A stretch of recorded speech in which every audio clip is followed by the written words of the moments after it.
আমি বললাম, ভাই, আমি যা করছি তুই আমাকে তা করতে দে। আমি অনেক দিনের উপোস। তোর দুলাভাই আমাকে অনেক দিন ধরে কিছু দেয় নাই। আমি খুব ক্ষুধার্ত। আমি খুব পিপাসিত। ভাই, তুই আমাকে একটু শান্তি কর। আমি তোর কাছ থেকে একটু শান্তি চাই। সে বলল, আপু, আমি তোমার আপন ছোট ভাই। আমি বললাম, ছোট ভাই তো কি হয়েছে? জীবনে এমন কিছু মুহূর্ত আসে, তখন কে ভাই, কে বাবা, কে কাকা, তা ভাবার উপায় থাকে না। তখন একটি মাত্র জিনিস মানুষের বিবেকে কাজ করে, আর তা হলো একটু শান্তি। প্লিজ ভাই, কথা না বলে তুই আমাকে একটু শান্তি কর। অনেক দিন ধরে আমার মনটা অশান্ত হয়ে আছে। আমার ছোট ভাইকে বাচ্চা মনে করে আমি সুযোগ দিয়েছিলাম। তারপর আমার ছোট ভাই আমার সাথে যা করল তা শুনলে বন্ধুরা, তোমাদের মাথা ঘুরে যাবে। বন্ধুরা, গল্পটি অনেক অনেক ইন্টারেস্টিং। গল্পটি শোনার জন্য তোমাদের সকলের প্রতি আমার বিশেষ অনুরোধ রইল। বন্ধুরা, তোমাদের নিকট আমার ছোট্ট একটি অনুরোধ, তোমরা দয়া করে আমার চ্যানেলটি সাবস্ক্রাইব করে আমাকে সাপোর্ট করবা। হ্যালো বন্ধুরা, আমি উর্মিলা আক্তার উর্মি। আমার ডাক নাম উর্মি। আমার বর্তমান বয়স 25। আজকে আমি তোমাদেরকে যে গল্পটি বলবো সেটি আমার বাস্তব জীবনের গল্প। তখন আমার বয়স ছিল 19। আমি দেখতে অনেক সুন্দরী, লাবণ্যময়ী এবং আবেদনময়ীও ছিলাম বটে। আমার ফ্যামিলিতে শুধুমাত্র আমি, আমার ভাই এবং আমার মা বাবা ছিলাম। মোট সদস্য সংখ্যা ছিল 4 জন এবং আমি ছিলাম সবার বড়। আমার ভাই ছিল আমার ছোট, তার বয়স ছিল 15। আমার ছোট ভাইয়ের নাম সাগর। সে ক্লাস 10-এ পড়ত। সে দেখতে অনেক কিউট ছিল। আমি তাকে খুব ভালোবাসতাম এবং স্নেহ করতাম। তাকে দেখতে একেবারেই নায়কের মতো চেহারা ছিল। তাকে দেখলেই আমার অন্য কিছু করতে মন চাইত। আমাদের পরিবারের সবাই খুব সুন্দর ছিল। আমি যেমন সুন্দরী ছিলাম, আমার ভাইও আমার মতোই সুন্দর ছিল। আমার মা বাবাও অনেক সুন্দর ছিল। আমার ছোট ভাইয়ের চেহারাটা এতই কিউট যে তাকে দেখলেই আমার আদর করতে মন চাইত। মাঝে মাঝে আমি আমার বিয়ের আগে বিভিন্ন অজুহাতে তার সাথে বিভিন্নভাবে মজা করার চেষ্টা করতাম। বিয়ের আগে মাঝে মাঝে সে আর আমি একসাথে থাকতাম। প্রায় আমি তার কাছে থেকে ভিন্ন কিছুর স্বাদ নেওয়ার চেষ্টা করতাম। সে তখন খুব ছোট্ট ছিল বিধায় খুব একটা বেশি বোঝত না। সে দেখতে অনেক সুন্দর হওয়ায় আমি তার প্রতি অনেক দুর্বল হয়ে গিয়েছিলাম, কিন্তু তা কখনো প্রকাশ করতে পারিনি। মনে মনে অনেকবার তাকে কাছে পেতে চেয়েছিলাম, তার সাথে ঘনিষ্ঠ হতে চেয়েছিলাম এবং তার কাছ থেকে অনেক ভালোবাসাও পেতে চেয়েছিলাম, কিন্তু কখনো সাহস হয়নি বলার। কারণ সে তো আমার ছোট্ট ভাই। যদি কাউকে বলে দেয়।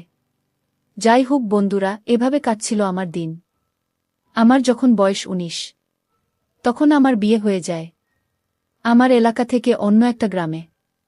আমার যেখানে বিয়ে হয় সেখান থেকে আমাদের গ্রামের দূরত্ব ছিল প্রায় 8 কিলোমিটার। বিয়ের পর আমি আমার শ্বশুর বাড়ি চলে যাই। সেখানে সংসার শুরু করি। প্রথম আমার স্বামী আমাকে অনেক ভালোবাসত। এমন ভালোবাসা দিত, মনে হয়েছিল যেন আমি স্বর্গে আছি। প্রথম যেদিন সে আমার কাছে আসতে চাইবে, তখন তো আমি খুব ভয় পেয়ে যাই, কারণ সে আমার থেকে বয়সে ছিল অনেক বড়। যেই কথা সেই কাজ। প্রথম দিন সে আমাকে এমনভাবে দিয়েছিল, আমার কাছে মনে হয়েছিল যেন আমার দম বন্ধ হয়ে যাওয়ার মতো অবস্থা হয়েছিল। বিয়ের 2-1 মাস আমার খুব ভালোই লাগছিল। সে আমাকে খুব সুখেই রাখছিল। কিন্তু এই সুখ আমার আর বেশি দিন রইল না। আমার কপাল খুবই খারাপ ছিল যে আমার বিয়ের কিছুদিন পরেই আমার স্বামীর গোপন একটি রোগ ধরা পড়ে, যার কারণে আমার স্বামী আমার কাছে ঠিকমতো আসতে চাইত না, আমাকে ভালোবাসতে চাইত না, আমার প্রতি তার কোনো ফিলিংস কাজ করত না, আর মাঝে মাঝে আমার সাথে খুব খারাপ আচরণ করত। আমার স্বামীর এই আচরণে আমি খুব কষ্ট পেতাম। আমি জানি না সে কেন আমার সাথে এই রকম আচরণ করত। তার আচরণে আমি অনেক পরিবর্তন লক্ষ্য করি। আস্তে আস্তে তার সাথে আমার দূরত্ব বাড়তে থাকে। সে আর আগের মতো আমাকে ভালোবাসে না। রাত হলেই সে কোনো না কোনো অজুহাতে আমার কাছ থেকে দূরে থাকতে শুরু করে। আমি যখনই তার কাছে যেতাম, ভাবতাম আজ তার সাথে সময় কাটাব। আজকে আমরা স্বামী স্ত্রী মিলে একটু রোমান্টিক সময় পার করব। কিন্তু আমি চাইলে কি হবে? তাতে তো তার কোনো সাড়া পাইনি। আমি যতই তার কাছে যেতে চাইতাম, সে আমার কাছ থেকে বিভিন্ন অজুহাতে অনেক দূরে থাকতে শুরু করল। সে এখন আমাকে বিন্দু মাত্র সময় দেয় না। তার আচরণে এতটা পরিবর্তন দেখে আমি খুব বিস্মিত হই। আমাকে ভালোবাসার তার মধ্যে কোনো আকাঙ্ক্ষাই নাই। রাতে কিংবা দিনে সে কখনই আমার সাথে আকর্ষিত হওয়ার চেষ্টা করত না। আমাকে সব সময় সে ইগনোর করতে শুরু করল। তার এইসব দেখে আমার মনে অবস্থা আরও খারাপ হতে লাগল। তারপরেও আমি ভাবলাম, যাক শত হলেও সে তো আমার স্বামী। আজ আমাকে ভালোবাসে না, কিন্তু কাল তো ভাসবে। একদিন আমি ভাবলাম, যেহেতু তার আমার প্রতি কোনো টান নাই, আজকে তাহলে আমি তাকে আমার প্রতি আকৃষ্ট করার জন্য তাকে আমি নিজেই উদ্বুদ্ধ করব। আজকে আমি তার কাছ থেকে আমার অধিকার আদায় করে নিব। সেদিন রাতে আমি অনেক চেষ্টা করার পরেও তার কাছ থেকে আমি কোনো রেসপন্স পাই নাই। সেদিন রাতে আমি অনেক কষ্ট পেয়েছিলাম। কষ্ট পেয়ে আমি চুপ করে আমার রুমের এক পাশে বসে আছিলাম। হঠাৎ টেবিলের মধ্যে একটি ডাক্তারি রিপোর্ট দেখতে পেলাম। রিপোর্টটি দেখে আমার মাথা ঘুরতে শুরু করল। সেখানে পরিষ্কার করে লেখা ছিল যে আমার স্বামীর বিশেষ হরমোন একেবারেই শেষ হয়ে গেছে। সে আর কোন দিন আমাকে সুখ দিতে পারবে না। রিপোর্টটি দেখে আমি যে কি করব বুঝে উঠতে পারছিলাম না। কারণ আমার স্বামীর বিশেষত্ব নষ্ট হয়ে গেছে। এখন আমি কোনো আশায় থাকব? কিভাবে আমি তার সংসার করব? তার যে সমস্যা, সে তো আর কোনো দিন আমাকে সুখ দিতে পারবে না। আমি আমার জীবনের কথা ভাবতে ভাবতে অনেক কান্না করছিলাম। এখন আমার কি হবে? কারণ আমার সবে মাত্র জীবন শুরু। স্বামীর ভালোবাসা, আদর, সোহাগ ছাড়া আমি কিভাবে থাকব? স্বামীর আনন্দ সুখ না নিয়ে আমি কোনোভাবেই থাকতে পারব না।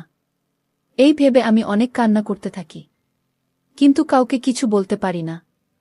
মনে মনে ভাবলাম, এভাবে আমি আর স্বামীর সংসার করব না। যেই স্বামী আমার মন বোঝে না, যে আমাকে ভালোবাসা দিতে নাই পারুক, অন্ততপক্ষে মনের একটু শান্তি তো দিবে। তাই স্থির করলাম, আমি আমার বাপের বাড়ি চলে যাব। তারপর একদিন আমার ছোট্ট ভাই আমাদের শ্বশুর বাড়িতে আসে বেড়াতে। বেড়াতে এসে দেখে আমার ছোট্ট ভাই আমার মনের অবস্থা একেবারেই খারাপ। আমি বললাম, আপু তোমার কি হয়েছে? আপু বলল, কিছু হয় নাই, আর শুধু কাঁদে। আমার ছোট ভাই ভেবেছিল মনে হয় আব্বু আম্মুর কথা মনে পড়ছে, তাই আপু কাঁদছে। তারপর আমার এই অবস্থা দেখে আমার ছোট্ট ভাই আমার স্বামী এবং আমার শ্বশুর শাশুড়ির কাছ থেকে বলে আমার বাড়িতে নিয়ে আসে। আমি আমার বাপের বাড়িতে এসে সব সময় নীরবে বসে থাকি আর সব সময় টেনশনে থাকি। আমি টেনশনে অনেক শুকিয়ে গিয়েছিলাম। আমার চোখের নিচে কালো দাগ হয়ে গেছে। আমার ছোট ভাই আমার এই অবস্থা দেখে আমাকে জিজ্ঞাসা করতে শুরু করে, আপু তোমার কি হয়েছে? দুলাভাই কি তোমাকে অনেক কষ্ট দেয়? দুলাভাই কি তোমার সাথে খারাপ আচরণ করে নাকি? না অন্য কিছু? আমি তাকে বললাম, না, এসব কিছু না, তুই টেনশন করিস না, আমার কিছুই হয় নাই। আমি আমার ছোট ভাইকে বললাম, ভাই আমি তোদের বাড়িতে বেশ কিছুদিন থাকব। আমার ছোট ভাই বলল, আপু কিছুদিন কেন? এটা তোর বাড়ি, তুই আমাদের এখানে সারা জীবন থাকবে। ভাইয়ের কথা শুনে মনে অনেক শান্তি পেলাম। মনে চিন্তা করলাম, আমার ভাই যেহেতু আমার জন্য পাগল, আমি আমার স্বামীর কাছ থেকে যা পাইনি আমি আমার ভাইয়ের কাছ থেকে তা নেব। ভাইয়ের সরলতা, মিষ্টি ব্যবহার, উদারতা যেন আমাকে অনেক পাগল করে ফেলছে। আমি যে অনেক দিনের ক্ষুধার্ত। একদিন বিকেলে ছাদে বসে ভাবছিলাম, আমার কি হবে এখন? আর কান্না করেছিলাম। ঠিক তখনই আমার ভাই সেখানে চলে আসে। আমার কান্না দেখে সে আমার পাশে বসে আমার চোখের জল মুছে দেয় আর আমার কাছে কান্নার তো কণ্ঠে জানতে চায়, কি হয়েছে আপু? আমাকে একটু বলবে? আমি লজ্জায় কিছু বলতে পারছিলাম না। তারপরেও সে অনেক জোর করার পর আমি তাকে বলি যে, ভাইরে, তুই আমার ছোট ভাই। তোকে যে আমি কি করে বলি? তোর দুলাভাই আমাকে আর তেমন ভালোবাসতে পারে না। তার অনেক সমস্যা, তার অনেক বড় সমস্যা। তার আমাকে ভালোবাসার মতো কোনো ফিলিংসেই থাকে না। সে আমাকে কোনোভাবেই কোনো তৃপ্তি দিতে পারে না। সে আমাকে কোনোভাবেই সুখী করতে পারে না। এখন আমি কি করি বল? ভাই, এই দুঃখ কি কারো কাছে বলা যায়? আমার মুখ থেকে এই রকম ধরনের কথা শুনে আমার ভাই প্রথমে একটু চুপ হয়ে যায়। আমার ছোট ভাই যদিও বয়সে আমার থেকে ছোট, তার বয়স প্রায় 16-17 কাছাকাছি। সে সব বোঝে। সে কিছুক্ষণ চুপ করে থাকার পর বলল, আপু, দুলাভাইকে ডাক্তার দেখাও। আমি বললাম, অনেক ডাক্তার, কবিরাজ সব দেখিয়েছে, কিন্তু কোনো কাজ হয় নাই। বিয়ের আগেও নাকি তার এই রকম সমস্যা ছিল। তারপর অনেক ডাক্তার দেখিয়ে সে কোনো রকম ভালো হয়েছিল, কিন্তু ডাক্তার বলে দিছিল যে আপনার যদি পরবর্তীতে এই রকম সমস্যা হয় তাহলে আর ভালো হওয়ার সম্ভাবনা নেই। আমি আমার ছোট ভাইকে বললাম, ভাইরে, সে আর কোনোদিনও আমাকে সে সুখ দিতে পারবে না। আমার কথা শুনে তারও মন খারাপ হয়ে গেল। আমি মনে মনে ভাবছিলাম, এই সুখ এবং ভালোবাসা যদি আমি আমার ভাইয়ের কাছ থেকে পাই তাহলে অনেক ভালো হবে। তাই আমি একটি পরিকল্পনা করে কান্না করতে করতে আমি তাকে ধরার চেষ্টা করলাম। সে একটু লজ্জা পেল, কিন্তু কিছু বলল না। সে আমাকে বলল, দেখো আপু, তুমি এত টেনশন করো না, দেখি কি করা যায়। তার এই কথা শুনে আমি বললাম, কি আর দেখবে তুমি? আমার এই সুখ কি তুই এনে দিতে পারবে? আমি এভাবে থাকতে পারব না। স্বামীর ভালোবাসাটা আমার খুব জরুরি। ভাই, তুই এসব বুঝবে না। এভাবে থাকতে আমার অনেক কষ্ট হয়। সে আর কিছু না বলে আমাকে নিয়ে নিচে চলে আসে নাস্তা করার জন্য। আমরা নাস্তা করলাম এবং অনেক গল্প করলাম। আমি মনে মনে ভাবছিলাম, আমার ভাই হয়তো আমাকে নিয়ে কিছু ভাবতে শুরু করেছে। তাই আমি অনেক আনন্দ পেলাম। এরপর থেকে আমি আমার ভাইয়ের কাছাকাছি থাকতে শুরু করলাম। রাত হলে সে আমাকে সান্ত্বনা দেওয়ার জন্য সে আমার কাছে থাকত। আমি তো আমার ভাইকে ছোট্ট বাচ্চা মনে করতাম, আর সেও আমার কাছাকাছি থাকতে পছন্দ করত। প্রতিদিন রাতে আমি আর আমার ছোট ভাই একসাথে ঘুমাই, কিন্তু আমার তো রাতে ঘুম আসত না। শুধু চোখে মনে অন্য কিছুর বাসনা। চোখের আমার পাশে আমার আপন ছোট ভাই শুয়ে রয়েছে। মাঝে মাঝে তার প্রতি লোভ চলে যায়। ভাইয়ের টকবেগে যৌবন প্রতি আমার লোভ চলে যায়। মনে হচ্ছে যেন আমি মোম, আর সে আগুন। তার পাশে শুইতেই আমি যেন গলে যাচ্ছি এবং তাকে বারবার ছোঁয়ার চেষ্টা করছি। বাট মনের মধ্যে কিছুটা ভয়ও করছিল। কিছুক্ষণ পর আমি অনুভব করলাম আমার ছোট ভাই ঘুমিয়ে পড়ল, কিন্তু আমার তো ঘুম নাই। যখন অনুভব করলাম সে ঘুমিয়ে পড়েছে, তখন আমি তাকে নিয়ে এক অন্যরকম অনুভূতি নেওয়ার চেষ্টা করলাম। আমি যখন তাকে নিয়ে অন্যরকম কিছু করছিলাম, তখন আমি লক্ষ্য করলাম সে ঘুম থেকে উঠে গেছে। সে ঘুম থেকে উঠে বলল, আপু, তুমি আমার সাথে কি করছো? আমি বললাম, ভাই, আমি যা করছি তুই আমাকে তা করতে দে। আমি অনেক দিনের উপোস। তোর দুলাভাই আমাকে অনেক দিন ধরে কিছু দেয় নাই। আমি খুব ক্ষুধার্ত, আমি খুব পিপাসিত। ভাই, তুই আমাকে একটু শান্তি কর। আমি তোর কাছ থেকে একটু শান্তি চাই। আমি বললাম, আপু, আমি তোমার আপন ছোট ভাই। আমি বললাম, ছোট ভাই তো কি হয়েছে? জীবনে এমন কিছু মুহূর্ত আসে, তখন কে ভাই, কে বাবা, কে কাকা, তা ভাবার উপায় থাকে না। তখন একটি মাত্র জিনিস মানুষের বিবেকে কাজ করে, আর তা হলো একটু শান্তি। প্লিজ ভাই, কথা না বলে তুই আমাকে একটু শান্তি কর।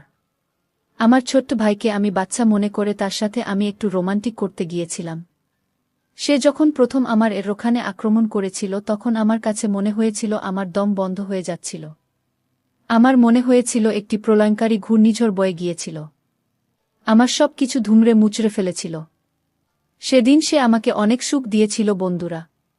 তার কিছুদিন পর বন্ধুরা, আমি আমার স্বামীকে ডিভোর্স দিয়ে দেই এবং আমি আমার ছোট্ট ভাইকেই স্বামীর মতো গ্রহণ করতে থাকি। বন্ধুরা, যে স্বামী না পারে কোনো মনের সুখ দিতে, না পারে অন্য কিছু, তার সাথে তো আর যাই হোক কেন সংসার হয় না।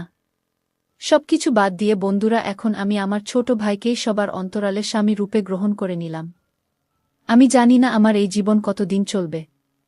বন্ধুরা, আমি ভুল করছি না, স্টিক করছি, তা আপনাদের উপর ছেড়ে দিলাম। নিশ্চয় আপনারা কমেন্ট করে জানাবেন।